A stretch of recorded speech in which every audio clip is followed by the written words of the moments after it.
Pomaže Bog. Padne mi na pamet jedna informacija da je patrijarh Pavle u gimnaziji, dok je išao u gimnaziju, tad se zvao Gojko samo, da je sedao u klupi sa jednim našim istaknutim književnikom, da li je Meša Selimović, ne mogu sigurno sad da kažem, ali nije sad toliko ni važno. Važno je samo ta činjenica i ovako kad čovjek pogleda kakva je to generacija bila, mislim, to odeljenje, da li u odeljenju bilo još neko tako istaknut kao oni. Ako ne u odeljenju, onda sigurno u razredu sigurno ima više ljudi za koje smo mi čuli kao da kažem velikane našeg naroda u bilo kojoj oblasti.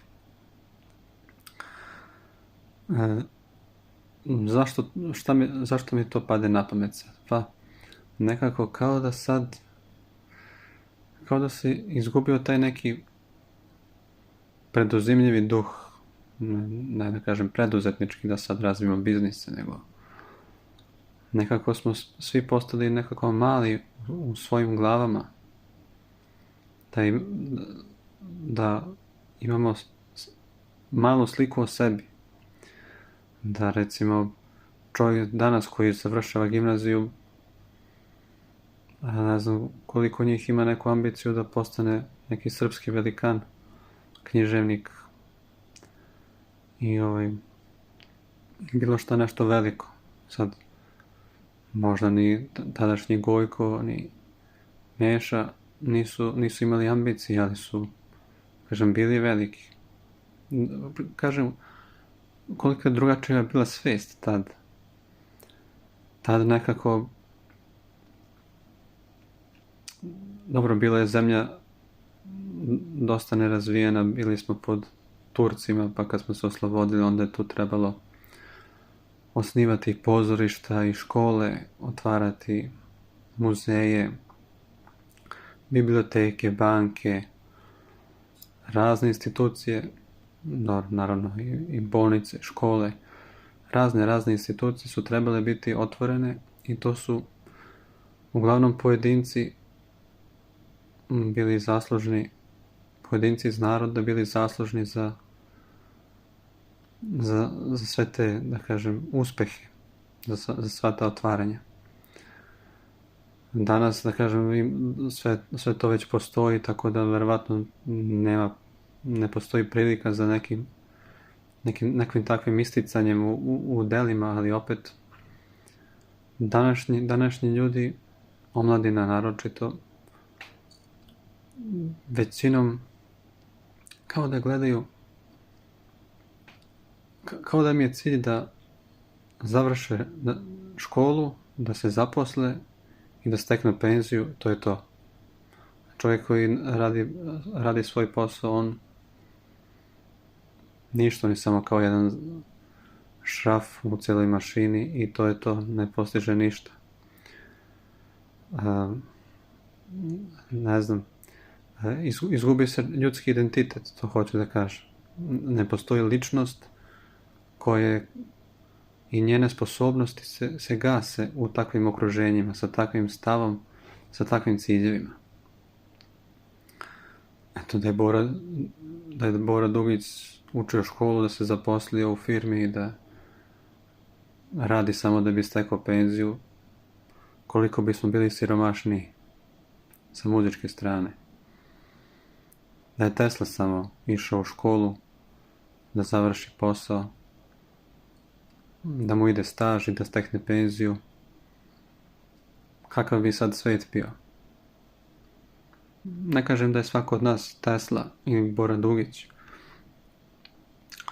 ali svako od nas ima nešto što je ipak posebno i sa čime može da radi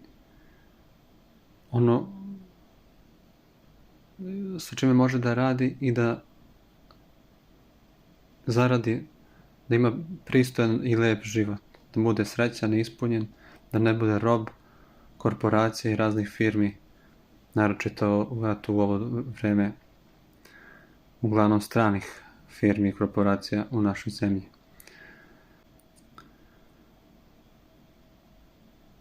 kao da su nas ubedili da nismo ništa posebno, da ne možemo, da mi u životu ne možemo ništa posebno da uradimo.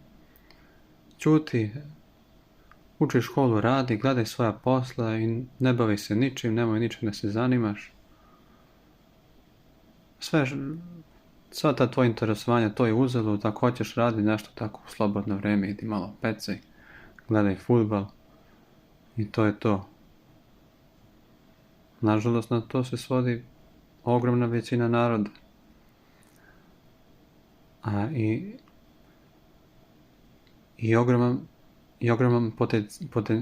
Ogroman potencijal naroda se tako prosto ugasio. Dobrovoljno. Kažem, nije svako Tesla, nije svako Bora Dugić, ali svako ima nešto što voli. I kada čovjek radi to što voli, on to radi sa više elana, sa više ljubavi. Manje se umara u tome što radi, tako da može više da uradi i da radi kada nije radno vreme i van radnog vremena može to isto da radi. Znači, da neće da gleda na sat kad će da završi, da prekine. Evo ja ovo snimam, koliko ima sati? 2:15 ujutro, moji svi spavaju. Ja ovo volim da radim i imam želju i snimam. A da je nešto drugo što sam radio u drugim firmama, ne bi nikad ovako nešto radio ovako kasno. Hoću da kažem, kad čovjek uloži više truda, dobije veće rezultate. Kad čovjek radi to što voli, onda mu to ne pada teško i onda može da uloži više truda bez problema i na duže staze, da se ne zamoriš, da ne iskori čovjek, što kažu u glavi, da prosto mu postane mrsko to što radi, da napusti celu profesiju. Znači, kad radimo to što volimo, mnogo su nam veće šanse za nekim uspehom i da ostvarimo sad uspeh da budemo milioneri, ali da bude održivo to čime volimo da se bavimo. Evo recimo pogledajte, ne znam, eto, Memedovića. Mislim da je on dobar primjer, da je on čovjek uzeo ono što voli,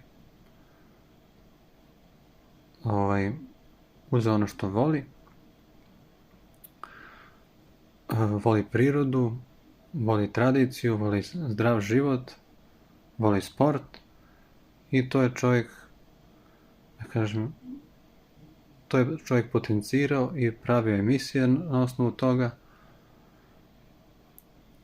gde je sve putovao na osnovu toga, lovi, ribolovi i ovako reportaže razne iz raznih zemalja i iz naše zemlje, gde je sve bio, gde je sve gostovao, koga je sve ugostio, tako da ne treba tu neka filozofija, on je samo radio to što voli. Nije se zaposlio u nekoj školi, koliko razumijem on je difovac, završio sport i fizičku kulturu, možda je poslije novinarstvo, ne znam, ali imam informaciju da je završio DIF,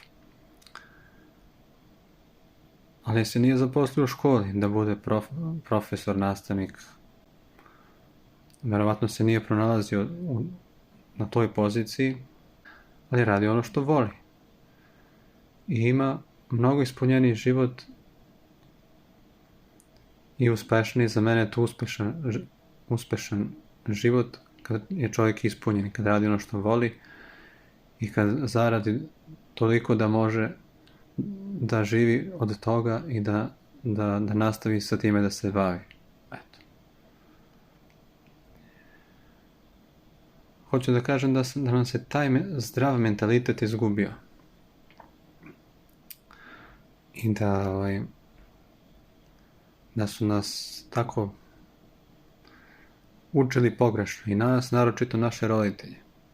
I naši roditelji su, da kažem, pali pod tu propagandu, ne znam sad odakle sve to počelo, ali smo loše naučeni.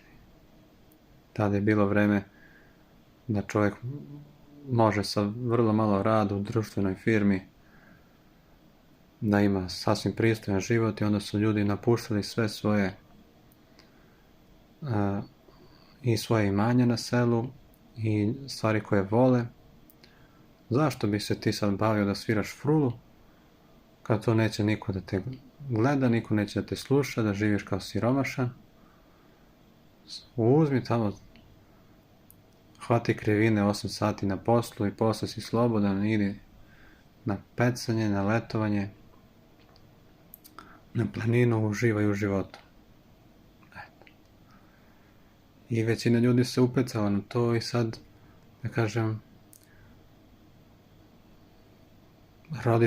roditelji jedu kiselo grožđe, a deci trnu zubi. Mi sad vidimo loše plodove tog mentaliteta, jer prosto to nije održivo.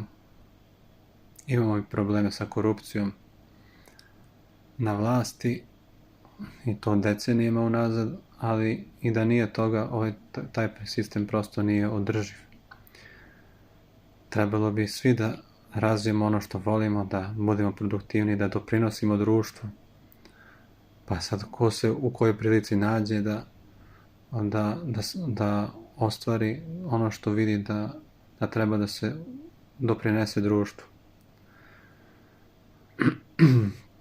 Kako Mokranjac, kako kažem, drugi velikani naši, oni samo radi to što voli i gledaju kako da doprinese zajednici. Mi danas nemamo to, mi gledamo samo svako svoj kraj da izvuče, da ima on za neki što pristojniji život, za što pristojniji stan, kuću, automobile, izlaske po restoranima, uveče provode razne na putovanja, odeća, garderoba, na razne neke stvari koje su skupe, koje pružuju neka zadovoljstva. Šta sam htio da kažem?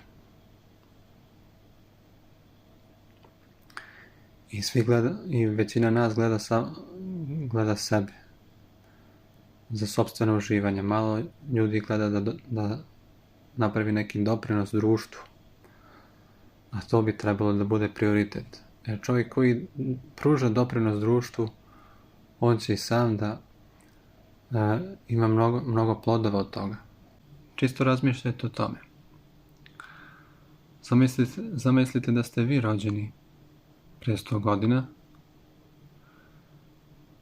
Da li biste vi bili Patrijarh Pavle, Meša Selimović, Mokranjac, Nušić,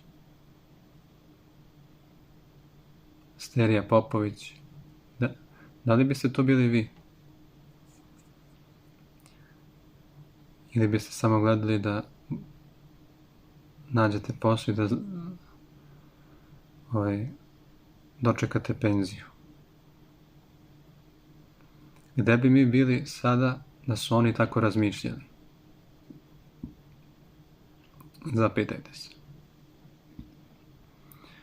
I gde će naša deca biti ako mi dalje razmišljamo na ovaj način kako sad razmišljamo?